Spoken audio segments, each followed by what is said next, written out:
Train by day, Kyle Wigginton podcast by night, all day. But it's really fun and rewarding once you actually get, I don't know, once you grasp it, the concept of it. Yeah. And you get to meet so many cool people. Like, I mean, just looking at your posters, awesome posters, by the way. Thank you. But I was like, who is this? Like, she's advertising on the bar. I need to reach out to her. So, I reached out to you, and there's no way I could say, without being a creep, I could say, hey, come to the podcast and have an hour-long conversation with me. But if I say, hey, come to the podcast and come to the bar and have a podcast with me, people do it. Let's go. It's the same way with with college professors. Like, there's a lot of college professors that I look into their work, and Tulane University is right down the street. Right. But I can't go to them and say, hey, I would like to come in and have an hour-long conversation about what you're doing. But I can say, hey, would you like to come on the podcast and talk about your research? Mm-hmm. Bam. Yes. And it's exposure, period. Yeah. So whatever. It's all about using the system that you've been given. Yeah. That's why I love the fact that you're kind of leaning into like the twerk thing, even though you're saying you're trying to move on from that. Wow. But the twerk word is excellent marketing. It's so good. Yeah. And it's alliteration, Tracy Twerks. I've been Tracy Twerks for like 7 years. It's crazy. But I don't know. What is it that you're trying to move on from? Okay, let me say this. We'll go back to the beginning. What got you started in this? Okay. It goes way back. I was raised in Baton Rouge, Louisiana, in the public school system. Nice. And so ever since middle school, we would have like the most ratchet dances. That's just how it was. It's like a Louisiana thing. Oh, yeah. Yeah, you see, everyone in Louisiana has rhythm. Oh, yeah. Well, not everybody. Okay. Well, we're transfers, okay? Yes. Yeah. But so I would be at these dances like at the prime of my puberty, and I would just like be throwing ass like immediately. And I got a lot of attention, and people were just like shocked by it. And I was just like, oh my God, okay. And then I kind of just like didn't take it seriously until 7 years ago. And then I just had this calling to twerk. Like I just had to do it. I had to learn it. I had to be amazing at it. I had to be the best at it. And I had like these big grand aspirations for it. And I was fucking obsessed. Obsessed. I would spend hours a day twerking. And I mean, I've gotten amazing at it. So that's great. And it's making me money, which is also great. But my desire to grow and like be the best is like not there anymore. I don't care. Now I'm obsessed with floor work, and I do that for hours a day. And I wonder, is it something that comes with age? Because I was kind of the same way back in the day too, where I was obsessed with working out. Yeah. Like I would literally do it 2 hours a day, and I would go home and work on my diet all the time. Oh, me too. But back in the day. Yeah, something hit at like, I guess it was like around 30. And I was like, what am I doing? Yeah. Like, why am I doing this? Yeah. It's almost like my brain woke up. Yeah. And you're just like, there's more. But maybe you just experienced what you needed from that. And then it's time to grow in a different direction, expand. That's what I think. I think that's a great analogy. Yeah, it's a great way to put it. Yeah. Because there's so much I want to do in this life. So much. And hey, I've mastered twerk. Amazing. I have that. That's great for me. And now I can master other things. Yeah. So what's I mean, you said floor work is now your new thing you're working on? Yeah. And I'm sure knowing how to twerk probably has something, it probably plays into that, right? Yeah. I mean, having flexibility and like a strong lower back and having a nice arch, because you're supposed to move with the floor like liquid. You want everything to be very fluid, which means your body has to move in waves with the floor. So having that strong arch really helps move in waves. Yeah, so I wouldn't be good at it because flexibility is not my thing. You could be. Well, yeah, I mean, sure. I could teach you. The body can evolve. Yes. I agree with that. Yes. And it takes time. And a lot of people come to my classes and they get so discouraged very quickly because they don't think that twerk is going to be as hard as it's going to be, or floor is going to be as hard as it is. But it takes years of dedication to really be amazing at anything. Absolutely. Yeah. Yeah, that's something that people don't have anymore. It's the attention spans. Yeah. And I think it's only going to get worse too. Yeah. Like I fear that it's going to be really, really bad. I know that whenever I was younger, we would go outside and play basketball and stuff like that. We were building these skills constantly. Whereas nowadays I don't see any of the kids doing that. No. I mean, maybe like some of the poor inner city kids, but where I come from back in Arkansas, I was there this past week, and my niece and my nephew just want to sit inside and get on their iPads or some shit. Yeah, it's fucking stupid. Yeah. No. Oh, I hate that. I don't watch TV. I don't have a TV. Same here. Yeah, it's just like a waste of time. Mm-hmm. But I know that sounds kind of cunty, but I don't care. Well, I'll take it a step further. Mm-hmm. So I've started living like a minimalist. Mm-hmm. And I started doing this about 5 or 6, maybe 10 years ago now. It's pretty a while ago. But I got rid of all of my furniture. Mm-hmm. Fuck. Yeah. So when you go in my apartment, it's like, did you just move in here? Damn. And no, it's like, I've been here for a while. Won't even buy a couch. Very nice. Yeah. I broke up with my last girlfriend because she wanted me to get a couch. And I was like, it's time for you to go. Whoa. Yeah. I don't play that game. That's amazing. Do you have a bed? But yeah, I have a bed. Yeah. I don't sleep on the floor. Yeah. I sleep on the concrete.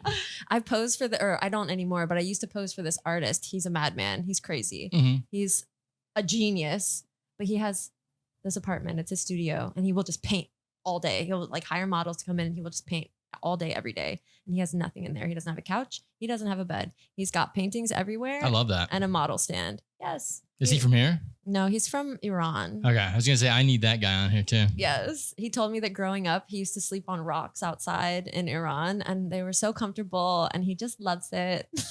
Well, that's kind of crazy. So for me, I like to take the modern luxuries, take the comfortability out of that.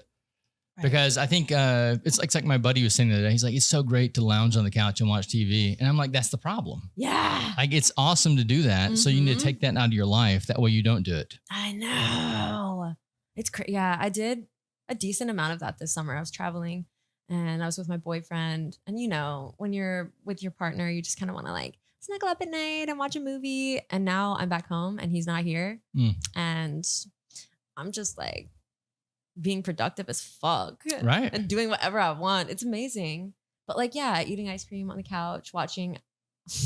I watched some really dumb shit this summer and it was fun. I never do that. Well, that brings up another topic. I know we're getting away from dance here. I don't care. But the topic of like being in a relationship, I find that also brings like this sense of like complacency, I guess. Yes. Where you stop grinding for something and you start just like going, oh, well, you're mine.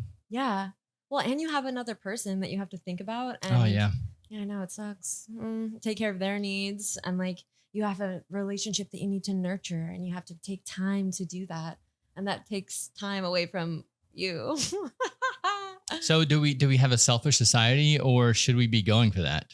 I think it needs to be decentralized. That's for sure. Like, what do you mean? Like in our lives, like not put our partners first. I think we need to put ourselves first. Okay. I'm very much in the camp of I'm going to make me happy so that I can make everyone else happy. I like that. Yeah. But what if we start thinking about it as putting my partner first and put the relationship first? Yeah, no, relationship can never be first. No. I think that's an issue with today's society. They put it first. But that's because they're running away from something. Well, no, I'm saying I think the issue is we're not putting the relationship first. Like if you really want to be with someone, I think that's what you should be doing. Well, if you really want to be with someone and they really want to be with you, then you guys just got it like that. Yeah, I see that a lot in the small towns, like where I'm from. It's like people get together and they stay together and they grow something. Yeah. But when you get into the cities, it's very different. New Orleans is a special place. Oh, New Orleans is impossible. Yeah. Is that where you met your boyfriend? I met him here. Yeah. He doesn't live here anymore though, which is good for me. I mean, like I would love it, but like when I'm in a relationship, I tend to want to be with them all the time. Right. And that's bad for me. Yeah. So I need to keep my space. I mean, we'll see what happens. He's in Russia right now. Russia? Yeah. Interesting. I know. It's crazy. That was a whole thing. Well, so I've had mixed people on the podcast that talk about Russia. What there's been people on that say that it's an amazing place. Yeah. There's been people on that say it's the worst place on the planet Earth. Why do they think it's the worst? I think it's just propaganda. Yeah. So have these people been there? I don't know if they have or not. I don't know. They just have this mental image that it's a bad place. I know. That's so common. And it's so stupid. Have you been? Yeah, I spent a month and a half in Russia this summer. How was it? Incredible. Tell me about it. I love it. I think about it. I'm like sad to be home, actually. I miss Russia a lot. Yeah, there's a lot of propaganda. Like, I was afraid before I went. I was like, the whole process was scary. I was like, oh my God, I'm not going to get this visa. What am I going to do? I had to get out of the summer, out of here for the summer. I had to. I couldn't stay here. Something inside me was bursting to go. And I got the visa, a 3-year visa, actually. Interesting. I know.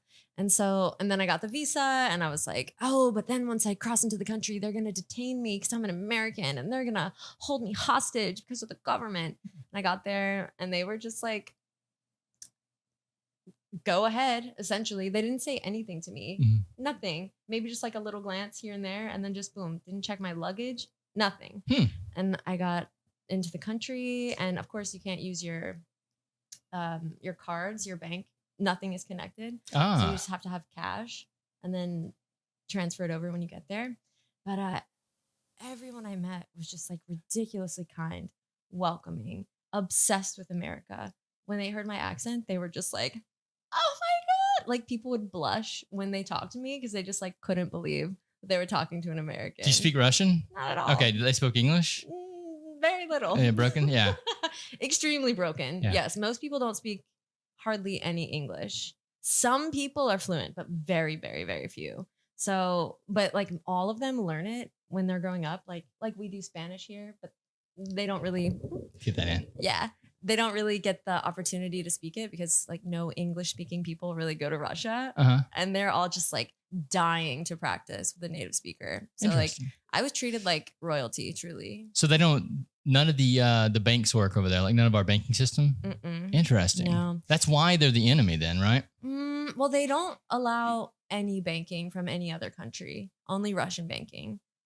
Yeah. So like their government is a problem and the people there know it. Like they're not just idiots who are falling for the propaganda. They know that their government is full of propaganda and they are like, fuck Putin. But maybe they're doing the right thing, you know? What do you mean? Well, so there's a lot of this, there's a lot of backlash about the central banking. Yeah. And if Russia is like outside of the central banking system, then that's why everyone has so much negative propaganda against them. Yeah. So they could be actually doing what's best for their people. Yeah. Like there's a reason we have inflation through the roof right now. Interesting. Central banking. That is very, very smart. Yeah. So, I mean, that's one of the reasons that you see all these small countries that America goes to war with is because they try to separate themselves from the central banking. And then we're like, okay, I think we need to go in there and give them some freedom. Huh. That is fascinating. Yeah. So what's your boyfriend doing over there? He's just trapped. Really? Yeah, he's trapped over there. He's Russian. So we went on like a little born identity mission this summer. So he got his. You look like a spy right now. Thank you. Yeah. Yes, it's kind of my dream. I like it. To be a spy, but I shouldn't say that on a publication. Yeah, I you want to definitely go back to Russia. Yeah. But he got his passport stolen, his Russian passport, and so he's a dual citizen. And we really wanted to go to Russia this summer, and he's of the draft age as well. So we had to go to Dubai in order to get this special document that would allow him to go into Russia. It's really a document that's just for criminals and convicts. Hang on. What is this?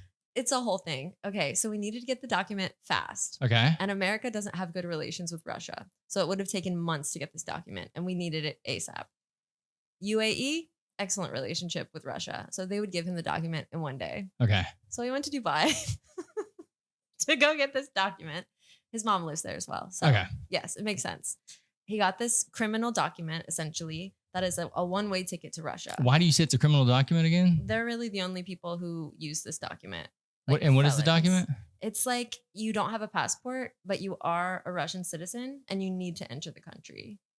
I don't know why it's criminal. Is it like a birth certificate or something? No, it's just a special travel document. Okay. Yeah, that's what the guy at the office said. So do not ask questions. Yes. Yes. So we got the document and we crossed over into Russia, but that meant that he could not leave Russia with this document. So he's in Russia awaiting his new passport. So what was the urgency to get back to Russia? Because he wanted to get there in order to get the new passport, because you can get it quickly in Russia if you're there. And he wanted to do it before the draft starts, which is in October. They are going to have a draft. Oh, yeah. What is this? What the draft for? For the Ukraine war. Have they? Is this not over with yet? Mm-mm. Like I don't. But isn't Ukraine a really small country? No, it's pretty big, actually. Is it? It's one of the biggest in Europe. Because I know that Ukraine was like snatching people off the street and stuff to put them in. So, I mean, it seems like they're losing. I don't really know. I haven't really kept up with it, but I know that Russia is bombing the shit out of them. And Ukraine is also doing some counter stuff. Like I stayed in St. Petersburg, and one day while I was there, Ukraine sent over like 250 drones to attack the city. I heard that. Yeah, but Russia knocked them all down. Nice. I know. Warfare is so dumb. I know. And nobody wants it except for the government. Yeah, exactly. Yeah, it's fucked up. So, some crazy shit that we're talking about on the podcast. Yeah. So you went to Dubai. How was that? I've heard a lot of things about Dubai as well. Dubai is an interesting place. I had so much fun. You had to like wear all the, you had to cover up. You didn't have to cover up? Not in Dubai. Okay. Dubai, I could wear this. I could wear shorts. I could wear a bikini if I wanted to. Outside of Dubai, a little less so. But since I'm a white woman, they're not going to like say anything. They might just like look, but they're not going to. I won't get in trouble. She may bite her heads off. Yeah. Evil white women. Yes. But yeah, I had a lot of fun. I had a desert Jeep while I was there with like the big tires. I just got to like whip it around in the desert. I went to Abu Dhabi.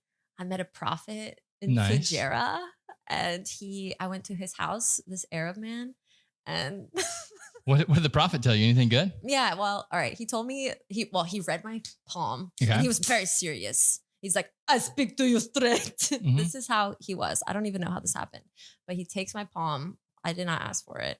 And he starts reading it and holding it and just, and he tells me that my sister is preying on my downfall. Okay. Yes. And she's jealous of me and I need to stay away from her. Wow. Essentially. And then he told Yvonne, is that true?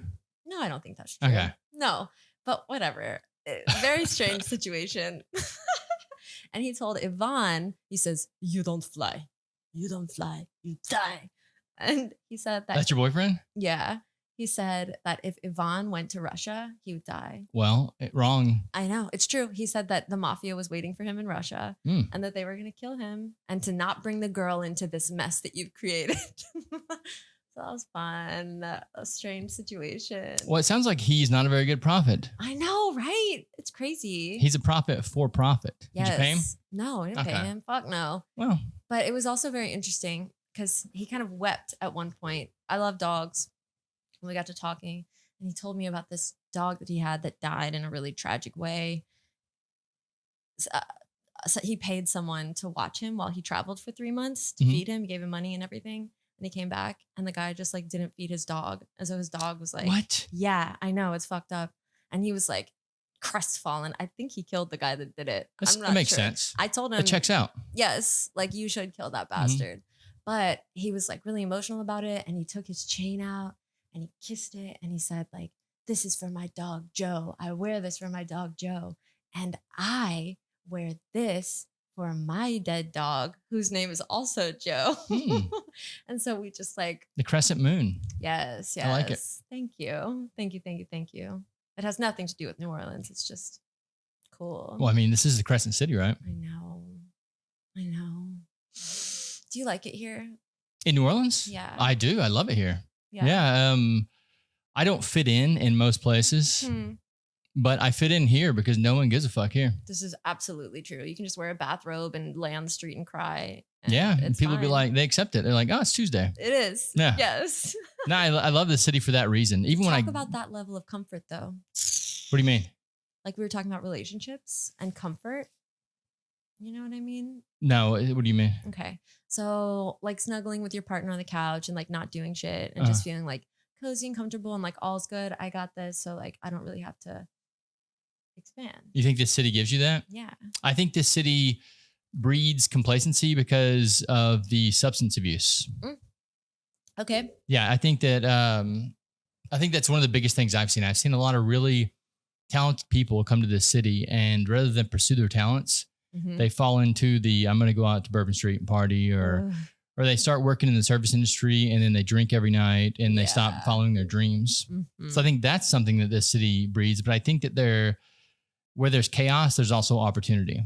And this city's full of chaos. Mm-hmm. Mm-hmm. You just have to kind of maintain discipline. Where there's chaos, there's opportunity. Explain. Well, chaos is essentially okay. What's that? Sorry. What was that? I had to burp. Oh, okay. I was like, what's going on here? I thought you were like throwing up. I was like, damn. Yeah, I'm just gonna do it discreetly and quietly and not into the mic. Just puke over here. Dude, someone did that at the bar one night. No. She walked up to the bar. The bar's packed. And I was bartending that night. She walks, and we'll get back to my previous statement first, but I gotta tell you this story. It's great. Walks up to the bar's packed, and she goes, "Your sink stopped up." And I said, "What's wrong with the sink?" And she's like, "I puked in it." Stop, bitch. Dude, I was like, what the fuck? And there was a guy there that she knew, and the guy was like, "Oh my God." He's like, "I'll see if I can take care of it." Oh my God. He champed up and went and took care of it for me. But then she stayed at the fucking bar for like 2 more hours. It's like, what? You just threw up in a sink. Damn. Why didn't you kick her out? I'm like, once again, I love the chaos. Yes. Are you as Aquarius? No, I'm not Aquarius. As long as I don't have to deal with the, the cleanup, I love that the situation that she made was beautiful because it like brought everyone together in this moment. And it's like some magic in it. Yeah. And I think this is the same way with this city is like, there's so much going on all the time and it's all just chaos. It is. But if you can like capitalize on this, you can make these awesome magical moments. Just like with Mardi Gras. Like Mardi Gras is such like an awesome time, but it's just pure fucking chaos. Yeah. Yeah. Mardi Gras, I have a mixed relationship with it. Like I'm like a Grinch about it most of the time. You've been here too long. I've been here way too long. Yeah. Yeah. I'm the same way. How long you been here? I've been here for 11 years. Yeah. And the first 3 years I was here, I bartended on Bourbon Street. Fucking So I had enough of it then. Yeah. And now I don't even do anything when Mardi Gras comes to town. Yeah. It's like Mardi Gras Day is usually a big day. No matter what, good or bad, usually something big happens. Mardi Gras magic, as we say. There you go. But I don't know. Mardi Gras just makes me feel like I don't want to be here this year for it. Yeah, it's a little bit of a nuisance whenever you're trying to drive places and the streets are cut off because of parades and things. But once again, there's something beautiful about it. Yeah, truly. Like at that point in time, it's like the entire city comes together. Even though it's debauchery. Yeah. Everyone comes together. Yeah. Just like in a hurricane. You know? Oh, that's another beautiful thing. Yeah. It's a beautiful thing. We're all in it together. Yeah. Like whatever class, wherever you are in this city, we're in it together. Were you here when Ida hit? When was that? Ida was the last one that blew away the city. It was like 3 or 4 years ago, something like that. I was in Mexico at that time. Okay. I lived here, but I was not here. Well, it's a very eye-opening experience whenever, you see people all the time and you kind of just like give them a nod or something when you see them. Because like, yeah, whatever. Or the classic, hey, baby, how you doing? Right. Yeah. But then the hurricane comes and power's wiped out. Everyone's trying to scrounge for supplies and things, and the whole community comes together. Yeah. And that's something that I think gets taken away from our modern society. Yeah. Everyone's out for me. But then whenever a disaster comes, we all band together for survival. Yeah. Yeah. And it does feel better connecting with others and doing things for other people instead of living selfishly. Yeah. Yeah. It just feels like shit. We should be giving a lot more and expecting a lot less from others. Statement of the century. Hey, let's go. Yeah. But can you convince everyone of that? That's the real issue. I know. And it's hard because it's almost like we're hardwired in capitalist society to be out for ourselves.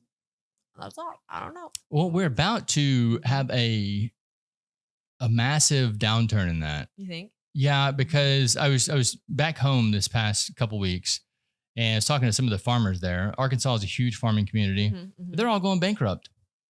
Why? Because they're not the price of their equipment and stuff is going up, yet the price of the food is not.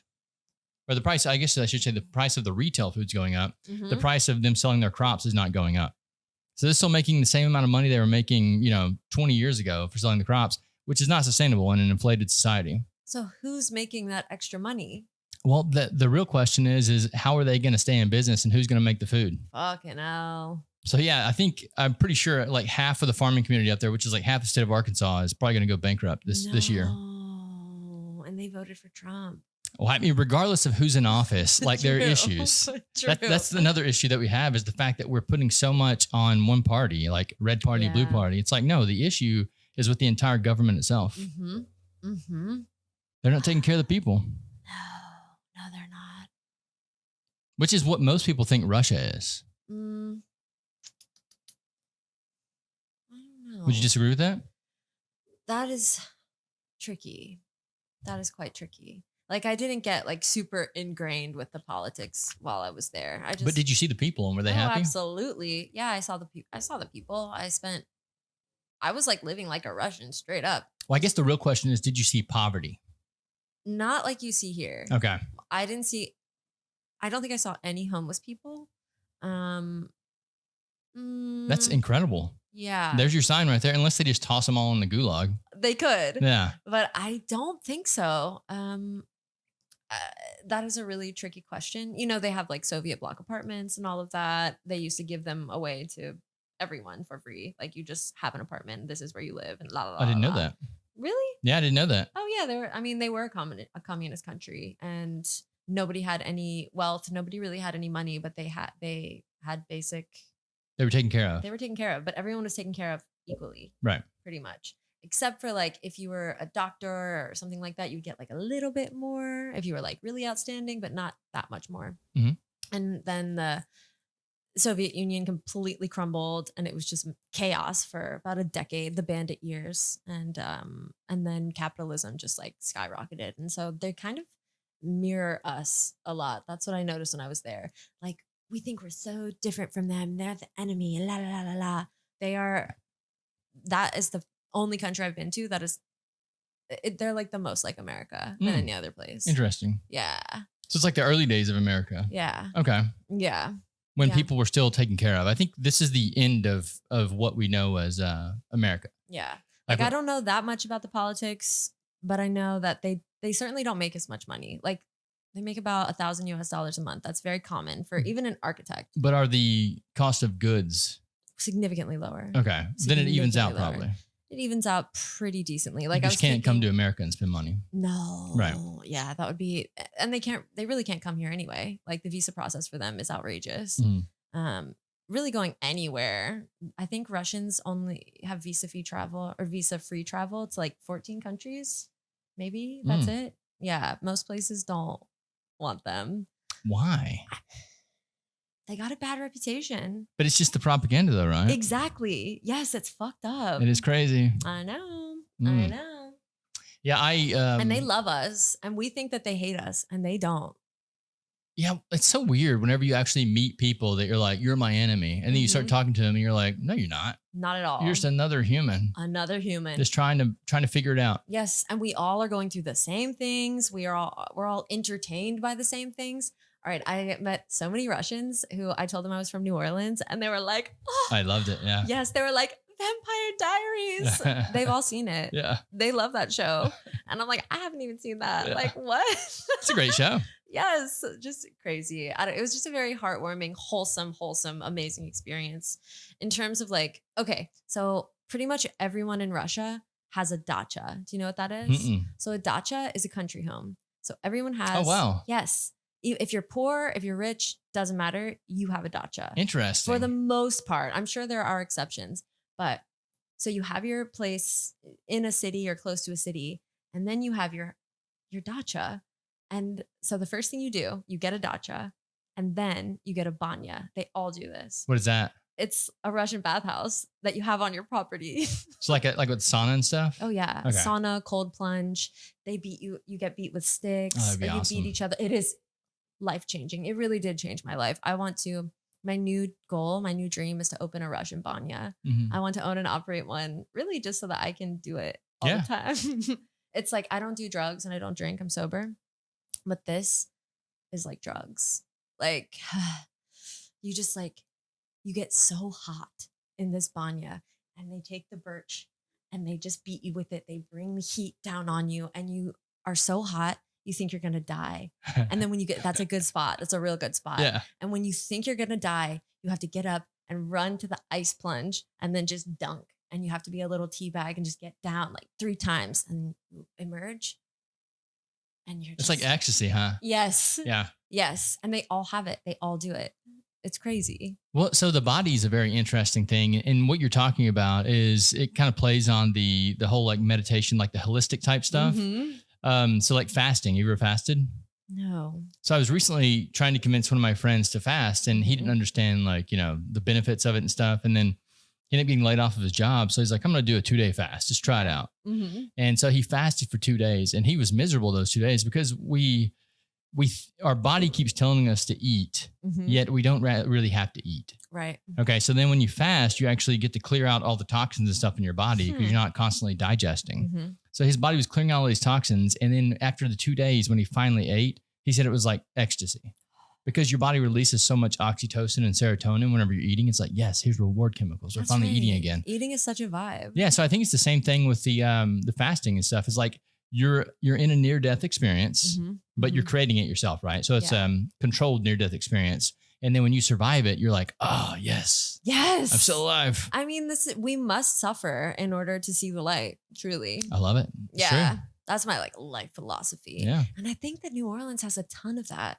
We have this very lighthearted energy here, but there's a deep well of suffering here. Tell me more. I mean, you said it, like, addiction running rampant here. Yeah. Like there's something about this place that's not just the laws we have about alcohol. There's something magical and mysterious and dark and dreary about this town that just like sucks people in. Now you're talking my language. Yes. I mean, it's a swamp and people get stuck in swamps, Yeah. Witches. Yeah. So like, even if you're not actually stuck in the swamp's going to pull you down. So what was your decision to go sober? Did you ever drink and stuff, or do you just never? Oh yeah. Okay. Oh yeah. You want to go there? Yeah, let's do it. Why not? I mean, if you want to go there. I can go there. Okay. Because so I've been sober for almost 8 years. Yeah, it'll be 8 years coming up. That's impressive living in this city. Thank you. I've had my lows here. Yeah. I've had some low lows. I've had my lowest lows, my rock bottom, as they say. But I was a total heroin addict when I was 21, something like that, here in New Orleans. Interesting. Yeah. I did heroin for like 2 years. I didn't inject it, but how else do you do it? I snorted it. Everybody thinks that you can't because of Pulp Fiction. They think if you snort heroin, you're just going to die. Yeah. Not true. Maybe now because of fentanyl, but like that wasn't a thing when I was doing heroin. I had the good years of heroin. It's like a downer, right? Don't you just pass out? No, you don't pass out. Sometimes it gives you energy. Interesting. So it's like a painkiller. So you feel almost like you just feel amazing. And then if you take a lot, then you duck. And that's what you want. You want to duck? Yes. What? That's when you nod off? Mm-hmm. Okay. Yes. This is a long time ago. I was 21 and I'm 33 now. This is a long time ago. It's a good year. 33. Thank you. The year of our Lord. There you go. Yes. So I did heroin. I completely blew up my life, if you can believe it. I had like maggots in my refrigerator and I like crashed my car into a parked car and I totaled all the cars and just drove away. Like I was a fucking feral mess. Yeah. And so I got arrested as well. It was a whole thing on, right when you're getting up on the interstate, off of Claiborne, Elysian Fields type area. Yes, I got arrested right there. Sting operation, pulled into a cop car. So I was fighting them. You're trying to buy something? Yeah. Yeah. And so I got arrested and it was like the best thing that ever happened to me, even though I was so mad. I was so mad about it, but it ended up being great because I went to rehab and I stopped doing heroin and I didn't get sober right away. I resisted that and I had to go through more suffering. But then eventually I was just like, fuck all this. I just had like a spiritual awakening. Yeah. I was like, this is not the way. This was never my way. So let's do something different. And my life has been incredible since. That's great. Yeah. Addiction is a very weird thing, man. Like if I did it with, it was alcohol. Yeah. So I for some reason I subscribed to this like online wine company that would send you like a case of wine. Like how often? Like every month. That's so I was like getting 12 bottles? Yeah, I was getting like a case of wine every month. Damn. And it wasn't good for me. And like my life was going downhill as well. Yeah. Mushrooms changed it for me. Mushrooms are very fun. Yeah. The first time I took mushrooms, I was like, I like came outside of myself and turned around and looked at myself and was like, what are you doing? Right. Right. Yeah. So for me, it was alcohol. And I didn't realize, because I was going to quit cold turkey. Didn't go to rehab or anything. But I was like, I'm just going to quit this. So one day I just stopped drinking, and I had these like fucking, they call them like delirium tremens. Oh, DTs, yeah. Yeah, where I started like seeing things and stuff. I didn't realize what it even was. Thought I was going to die. Were you shaking? I was crazy, dude. Yeah. Yeah. But I was like, what is my body doing? It was like reacting to this fiending for liquor or whatever. And if you drink, the DTs will go away. Yeah. But after about 3 days, I calmed down and went back to normal. Good for you. Damn. So you don't drink at all? I don't drink alcohol anymore. I drink THC seltzers. Yeah. Those things have been great for me. That's great. Crescent 9? Crescent 9's one of them. Louis, and then a new one called St. Rain's. Amazing. Yeah, I love them all. They're great. Crescent 9, I know the owners. They hire me every year to go dance at their husband's, at the main owner's birthday party. Joe? Joe, yeah, Joe. His parties are so fun. Yeah, he invites me to all of them. Bruh, you've probably seen me. I never go. Damn, you should go. They're fun. They're not very big. They're intimate, and they're always really fun. Like, I like Joe. He's cool. Yes. There's always a pool. There's always 2 go-go dancers. One of them is Tracy Twerks. And sometimes they'll have like a kooky magician, but not a cringy one, like a cool one. Yeah, he was telling me, he's like, dude, you got to come to my party. I throw a great party. He does. He really does. I might go this year. Yes. I hope that they ask me back. It's one of my favorite events to do every year. Yes. Yeah. So you got sober. Yeah. And is that when you met your boyfriend? No. No. I've been through a lot. With him or no? You've been well, through yes, but just period. Yeah. No, this one I've been dating for 1.5 years. And then I had another one before that. He was Ukrainian, believe it or not. What's it with foreign guys? I don't know. They just came to me. They just came into my life and I accepted them. Okay. That's all. So I had the Ukrainian. And then we broke up, and then I like immediately got with the Russian. It was a whole debacle. It was a whole thing. I know. And they had a feud. Yeah. That's why the war started. That's exactly. I had Tracy my own, Twerks is the reason the war started. It's insane. And like, I'm really not like political, but somehow my life just like strangely mirrors politics. Like, I didn't intend for this, whatever. And before that, I dated someone for 3 years. This was like my first boyfriend after I got sober, and that ended catastrophically. And yeah. Were you like addicted to him? No, it wasn't like that. Because like sometimes, you were saying like when you're with someone, you want to be with them all the time. Yeah. I find that there's like addictive personalities. Yeah. And that's kind of what they do is they attach to something and they're like, you're giving me dopamine. Right. Well, addictive personality is an interesting term. I don't like it. Okay. I think people are addicts. Okay. Period. Yeah. That's a good way to put it. Yes. Addictive personality is a way to soften it, I think. When like, no, you're actually an addict and you have things that you need to work on. Yeah. Like, yeah. But with this one, no, this was my first like really healthy relationship. It was very adult. We had a home together. It was beautiful, blah, blah, blah, blah, blah. It was very healthy. And then one day he just woke up and said he didn't love me anymore. And I had to move out. And and my dad was about to die. It was fucked up. And yeah, then I just embarked on a whole brand new spiritual journey from that pain and suffering. Yeah. How was that? How was the devastation of having a home and then getting it snatched away from you? It was horrible. It was a really nice home in the Maroney. Like we had a very nice life. We traveled together all the time. Does it make you cautious about doing it again? Yeah. Like living with a man? Yeah. Like creating the family scenario. Oh, absolutely. I don't want it. I don't want it. And is it because of that?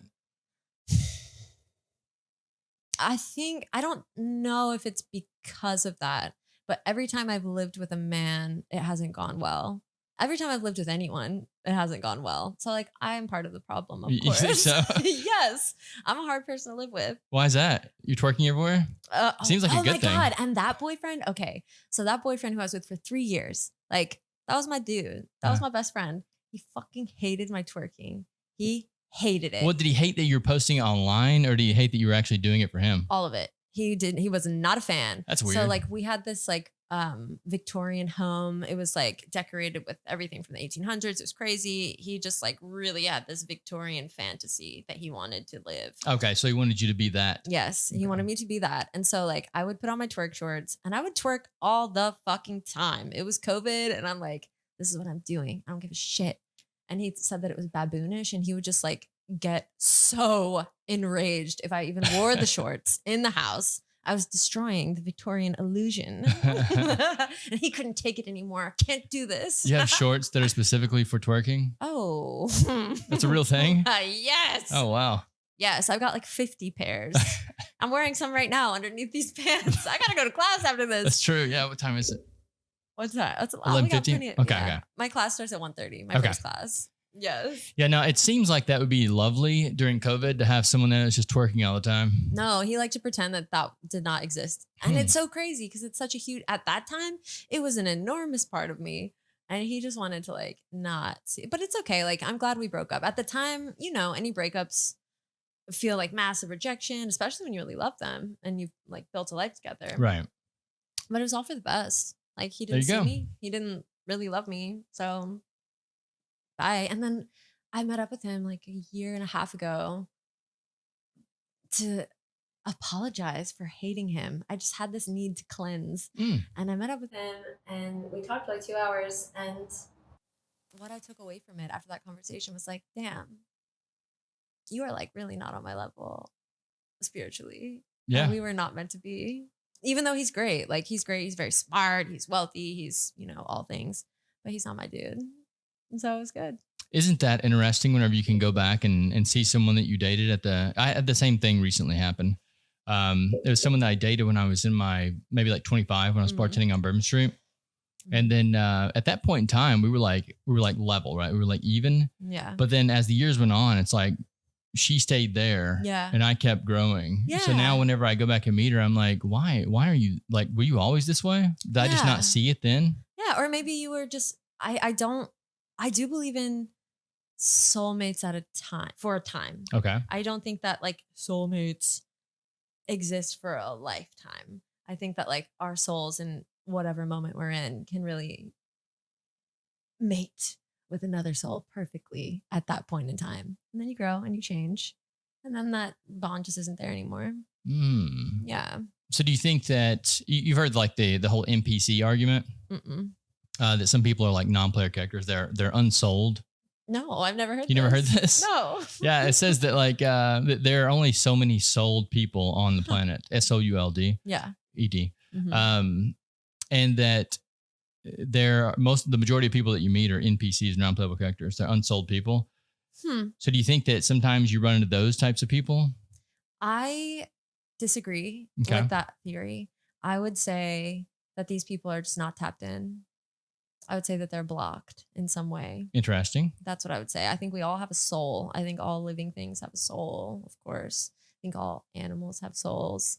And I think that people who you meet, most people are blocked. Most people are running on autopilot. Why do you think they're blocked? And what do you think blocked is?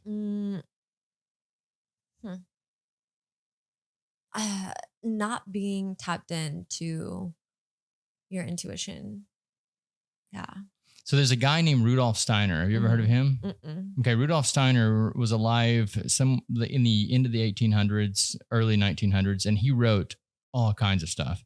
And one of the things that he wrote, I think it was around 1910 or something, he wrote a paper, and one of the quotes in it was that we will soon have a vaccine that cuts the human being off from the soul.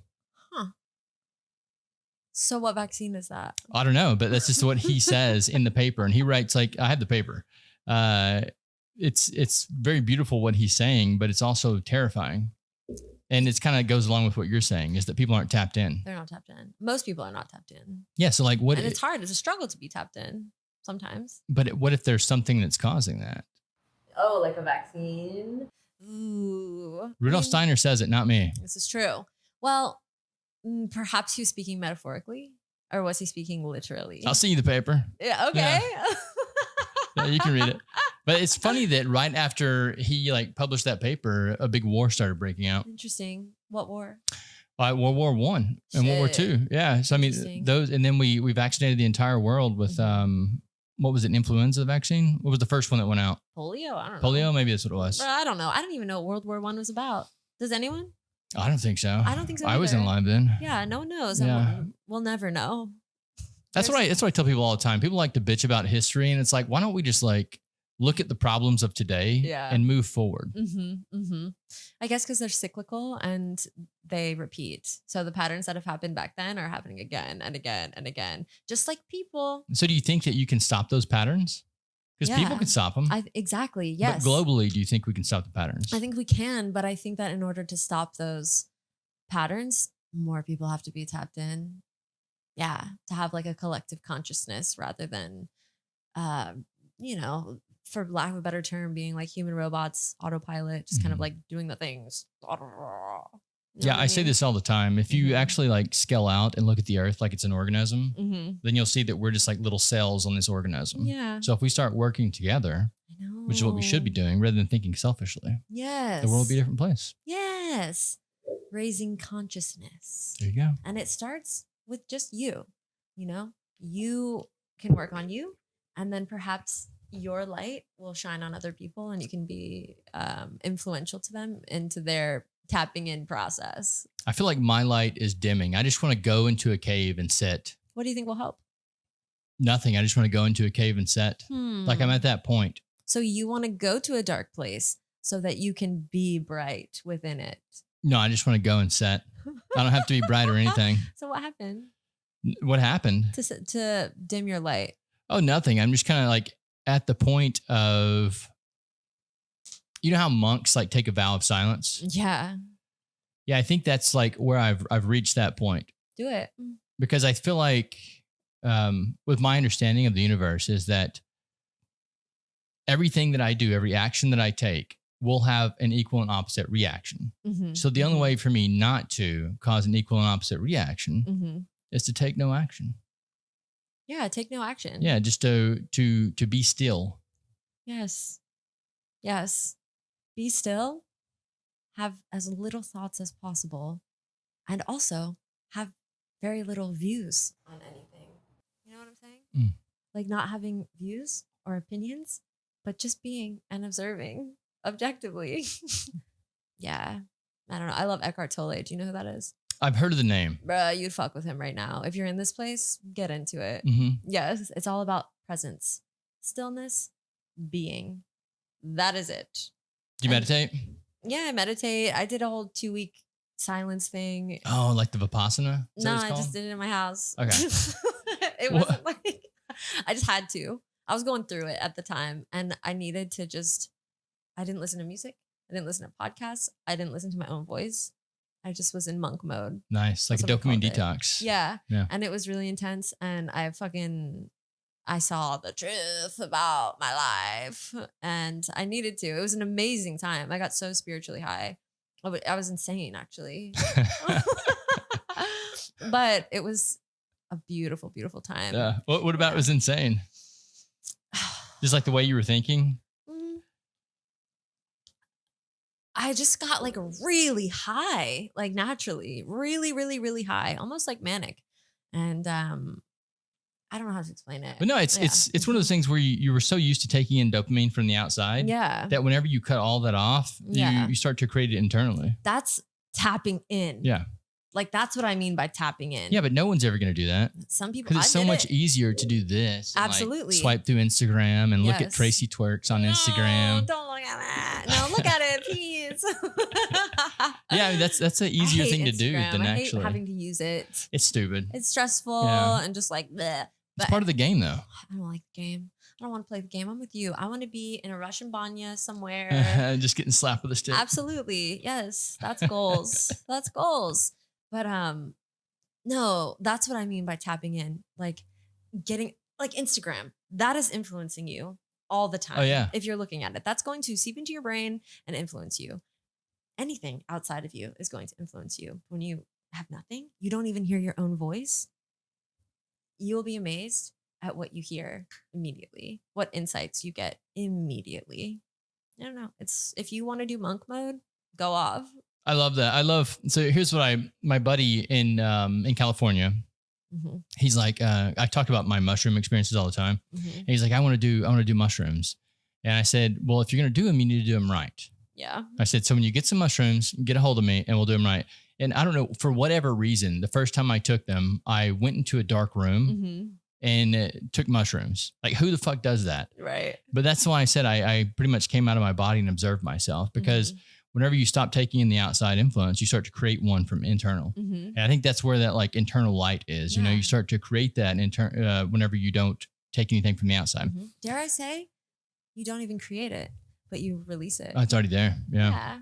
I can see that. The divine spark. Unlocking. Everything is already within you. Everything in the whole universe. You know everything. You know exactly what you're supposed to do. And most people know this, but don't tap into it. You know what I mean? I do. Yeah. Yeah. So whenever I was in my early 20s, I did this like psychic regression thing. And it's the first time I've ever like done anything like this. I always thought it was like frou-frou and stuff. But that night, for whatever reason, I went into, I was there listening to this tape. And the next thing I know, I'm in like this like forest type thing. And this giant guy comes up to me and he starts talking to me. I know we're having a conversation, but I don't remember anything whenever I woke up. Okay. And like an hour or two had passed and the tape was already off and everything. It's like, that was fucking weird. I must have just fell asleep, had a dream. So then later in life, when I'm doing these like mushroom trips and going to these dark rooms, I started to realize that conversation that he and I had, it was like eating a meal where I had to digest it over years. So that was kind of like the universe telling me everything that I needed to know, but it was going to take me a lifetime to digest it. And isn't that amazing? It's fucking gnarly, dude. You get to learn, if you're lucky, for the rest of your life. I think so. Yeah. It's going to be scary. Yeah. No. Yeah. Well, yes. I might learn how to shoot firebolts out of my fingers eventually. Hey, let's go. But like the scary things, I live for the scary things. We have to do all the scary things. We have to do all the things that we're afraid of. Like what? What scares you? Oh, I mean, all kinds of things. I'm a very anxious person. I'm anxious. Any little thing that I'm anxious about. You're anxious about this podcast? You came on? I wasn't super anxious about this. I was in a really good place this morning. Okay. I was in it's a lunar eclipse today. It's a big one. Oh, it is? Yeah. Yes. And it's in Pisces and Virgo. They're opposites. I'm a Virgo. That's why you were saying it's aligned. It's so aligned. Yeah. It's so aligned. But I was like, I don't know what we're going to talk about. And isn't that amazing? We're just going to let it flow. And whatever's supposed to be said will be said. I felt great about it. I wanted to get here 15 minutes early. In my heart, I'm always 15 minutes early to things. Yeah. But in reality, never on time for It's anything. a New Orleans thing too. I know, and I hate that about us. It's okay. I know. But what are we talking about? I just kind of forgot. The moon, I don't know. The moon, I don't know. Alignment? Anxiety and fears. Yeah, okay. So every time I do something scary, I'm stronger. It's never as scary as I thought it was. And I have accomplished something new in my life. And that's what I want to do. Okay. For example, I went to Dubai and we booked this zip line. And I'd never done a zip line before. And I was like, oh, it can't be that bad. It's just a zip line. Like, yeah. And I was feeling really great that morning. And I'm like, yeah, let's do the zip line. And so then we're driving there and we're driving up a mountain. Desert mountain, not even an attractive mountain. It's just like gray. And we're driving I didn't even know that this was a zip line. It was the most extreme zip line in the world because Dubai is like that. They're the most everything. So we get to the top of the mountain and it's like, I don't know, maybe 2 miles high, this fucking zip line. And you do it laying down and you go. For 2 miles? No, it's 2 miles high. Okay. I think it's 2 miles. I don't really know what a mile is actually. Whatever. It was high as fuck. It was the highest peak in the UAE. And I get there and I was terrified and I didn't want to do it. And I didn't do it. I said, no, cancel the ticket. I'm not doing it. And I felt kind of bad about it. I felt very mixed about it, but I wasn't dying to do it. I didn't want to do it and I was afraid to do it. So I didn't do it. But that fear really stuck with me and it made me feel really bad about myself that I didn't do it. So I went to the Atlantis water park in Dubai. I'm terrified of heights. And they have the steepest, the highest water slide on earth. And I was like, I'm going to do that. I'm going to make up for my pussy ass behavior back there. And I'm going to do this. And I did it. And it wasn't that bad. It wasn't that bad. Yeah, it never is. No. And even going to Russia, I was really afraid to go to Russia and afraid of what people would think. I had some people really not happy about that decision, About you going to Russia? Yes. Oh yeah. It's this because they don't understand. Yeah. They think that it's the propaganda once again. It's seeped into their head. Yeah. And they don't like that they're like bombing a country. I do understand that. Well, there's a lot of countries that bomb countries. We be doing that. We bomb countries. We do it. Yeah. So or we sell bombs to countries. Yeah. And so I was afraid to go and I did it. And it was life-changing. Yeah, you learn something. You learn that the United States has massive propaganda machines. Yes, they do too, though. We all do. Well, maybe not all of us. All countries are fucked up in their own special way. So, fuck it, man. Do what you want. Let me ask you a question about the anxiety and fear. Do you think you're ever going to get to a place where you don't have that? And do you think that would be a problem? I think when I'm tapped in, I don't have it. When I'm tapped in, I'm very accepting of whatever will be, whatever outcome will be. But I don't know if it's possible to stay there, but to stay in the tapped in. Yeah, then you just want to go in a cave. Yeah. Yeah. I don't think that I will ever have any static in my life in any capacity. I think it's always a roller coaster and I just got to ride it. Yeah. I know that I'm going to be up. I'm going to be down. I'm going to be anxious. I'm going to be peaceful. And that's just how it is. And I'm okay with that. Yeah. I think that the whole like mentality of being level or static or whatever, it has also to do with like a mental thing. Like life is going to happen, right? Yeah. Life is going to throw things at you like a broken computer screen. And I could get upset about that. Yeah. Or I could just go, I'll problem solve and keep going. Yes. It will work out. Yeah. It'll be fine. But I'd be having anxieties about all kinds of things. And almost every single time it works out. Yeah. I don't think I do anymore. That's what's weird. That's great. Yeah. I think since I started like meditating every day, it's like part of my morning routine now. Yeah. And started microdose mushrooms every day now too. Like the anxiety just went away. It's almost like what I call it is collapsing the wave function. Think of like quantum things. That you have like the present moment and then you have the future and that's where your anxieties come from. Yeah. You're thinking about that. And then you have the past, which is like depression. But if you can collapse those two waves into the present moment, that's kind of like you get rid of the anxiety and the depression. Yeah. The future doesn't exist. Neither does the past. Yeah. It doesn't exist. But then, what about the body keeping the score, all of that? What do you mean? Like, so the past, I don't believe it exists. It doesn't exist. Nothing exists outside of right now. But your past decisions? Your past literally like is in your body, and the way you carry yourself, the way you hold yourself, your experiences like shape who you are. Yeah. The beauty of the body is that it renews itself. Okay. Yeah. So after a certain amount of years, you weren't the same body. 7 years. Is that what it is? 7 years?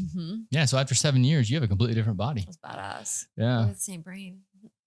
You do have that. I know. It's fucked up. Yeah. But it's amazing. Just like I love to look back on my whole life. I do get anxiety a lot. I'm a Virgo, and that's very characteristic of us.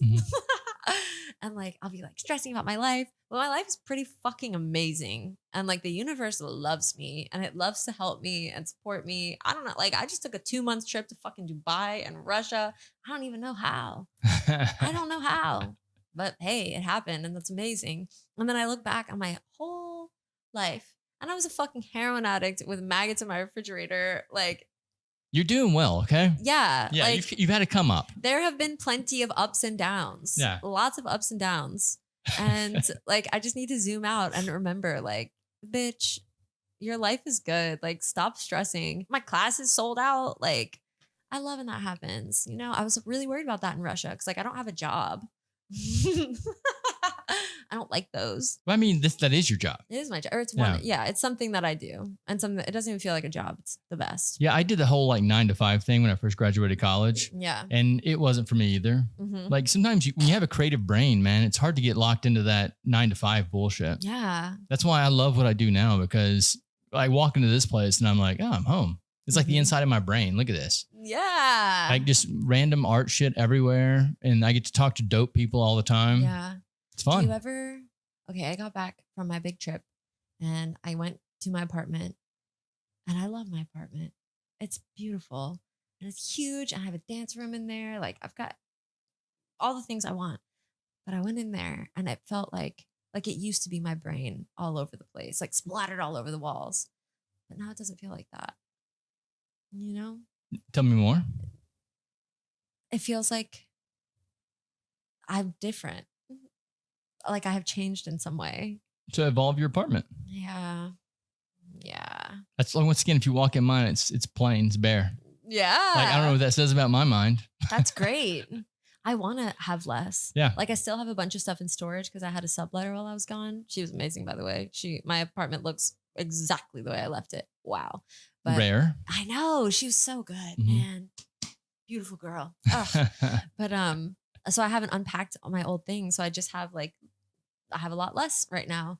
And that feels really fucking good. Yeah. I want to have less and get rid of less and have less attachments. Was that what you mean about your apartment? Is like, what do you mean you evolved past your apartment? I don't know. And I'm not saying that that's the case, but just like something has shifted where it feels like an old version of me. Like the things on the walls, I don't know. It just feels different. Yeah. I don't know. I've found that people do get attached to like where they live. Mm-hmm. I don't feel like I'm attached to where I live. I like my place. My place is dope. Where is it? Blue Plate Artist Lofts. Fucking hell, very nice. Yeah, it's amazing. Like there's a gym there. Yeah, that's rooftop really nice. access. Mm-hmm. I can meditate up there every day. Yeah. Lovely.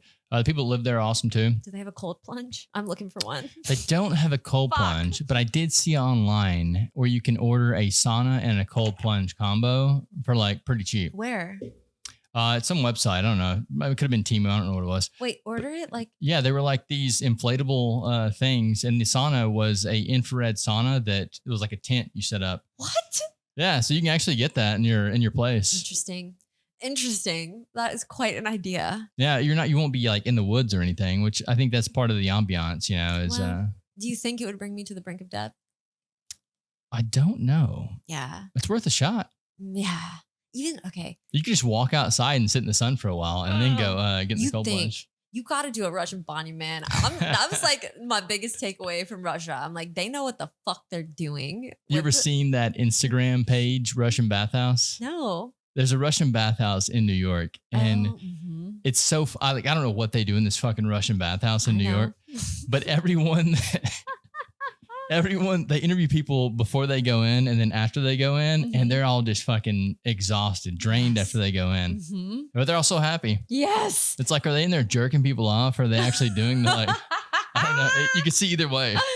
Yes, it is like you have to try it at some point. If I open one. If you open one, I'll come try it. Please God. Yes. Yeah. But it's not, it wouldn't be New Orleans. You know, New Orleans. Right. I don't think that we can have nice things here. No, you got to go to like somewhere like Hot Springs, Arkansas. Yeah, I was thinking where they have the bathhouses there. What is that like? I want to go bathhouse. I've never actually been in one of the bathhouses. I've like toured the old ones. Yeah, but I've never been to one of the bathhouses. But they use the actual hot springs for the water. Huh. Interesting.